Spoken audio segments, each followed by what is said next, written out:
उत्तर Korea Asia महाद्वीप का एक देश है। दिसंबर 2011 में किम जोंग इल की मृत्यु हो गई और उनके बेटे किम जोंग उन को देश की बागडोर मिली। माना जाता है कि अपने उत्तराधिकार के समय किम जोंग उन की उम्र सिर्फ 27 या 28 साल थी, लेकिन उत्तर कोरियाई लोगों के साथ साथ बाहरी दुनिया के लिए भी किम जोंग उन काफी हद तक अनजान थे।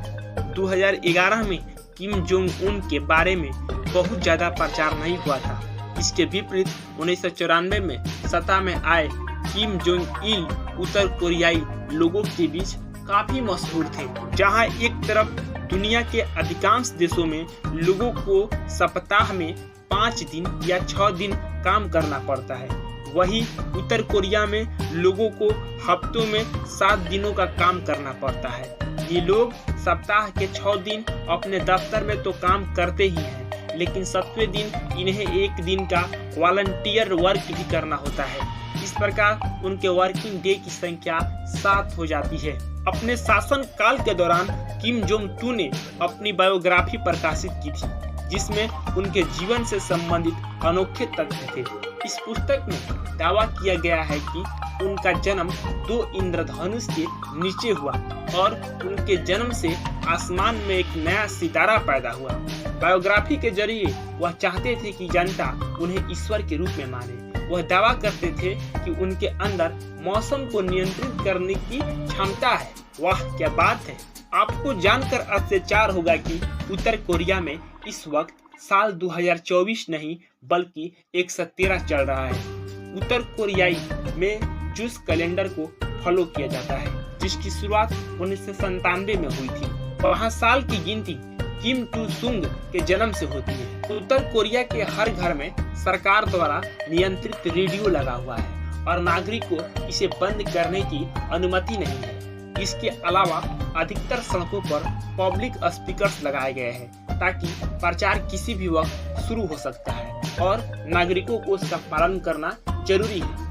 उत्तर कोरिया में अधिकांश अपराधों के लिए माफी का प्रावधान नहीं है, बल्कि इसकी कीमत सिर्फ सजा ए मौत है। अगर किसी व्यक्ति के पास बाइबल पाई जाती है या कोई व्यक्ति साउथ कोरियाई पॉर्न फिल्म देख के पकड़ा जाता है तो उसे माफी नहीं बल्कि सजा ए मौत मिलती है। वर्तमान में लगभग 2.5 लाख से अधिक उत्तर कोरियाई नागरिक जेल में बंद है। इन जेलों को बिजली के तारों से घेरा गया है। उत्तर कोरिया में किसी भी व्यक्ति को गरीबों की तस्वीर खींचने का अधिकार नहीं है, खासकर पर्यटकों को। यहाँ की सरकार का मानना है कि पर्यटकों द्वारा गरीबों की तस्वीर खींचने से देश की छवि को धक्का पहुँचता है। इसी कारण से पर्यटकों को मोबाइल लेकर देश में आने की इजाजत नहीं है। उनके मोबाइल को एयरपोर्ट पर ही जब्त कर लिया जाता है और पर्यटकों को वापसी के वक्त ही दिया जाता है। यही नहीं, पर्यटकों को स्थानीय लोगों के साथ बातचीत करने की भी इजाजत नहीं है।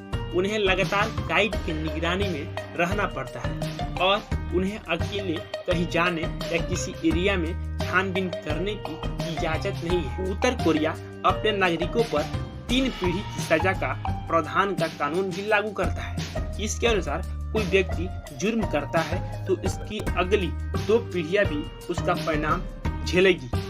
कई बार उसका असर यह होता है कि 3 पीढ़ियां अपनी जिंदगियां जेल में ही कटाती है।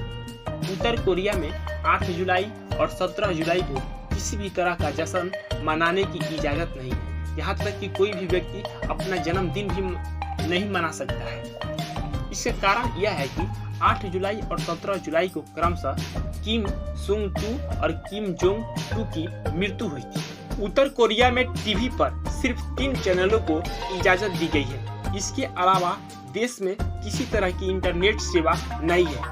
सिर्फ वीआईपी लोगों को ही इंटरनेट सर्फ करने का विशेषाधिकार प्राप्त है, जिसके लिए देश का अपना ऑपरेशनल सिस्टम है जिसका नाम रेड स्टार है। इसके अलावा यहाँ के समाचार पत्र एवं पत्रिकाओं में सिर्फ उत्तर कोरिया का ही महिमा मंडन किया जाता है। उत्तर कोरिया में आम नागरिकों को गाड़ियाँ खरीदने की इजाजत नहीं है। हालांकि सरकारी अधिकारियों और सैनिक अफसरों को इस प्रतिबंध से बाहर रखा गया है। इसके अलावा उत्तर कोरिया में जींस पहनने की इजाजत नहीं है। उत्तर कोरिया के लोग पूरी तरह से दुनिया से हटे हुए हैं। न्यूज़पेपर्स, मैगजीन्स और न्यूज चैनल्स बाहरी दुनिया की किसी भी चीज को कवर नहीं करते हैं।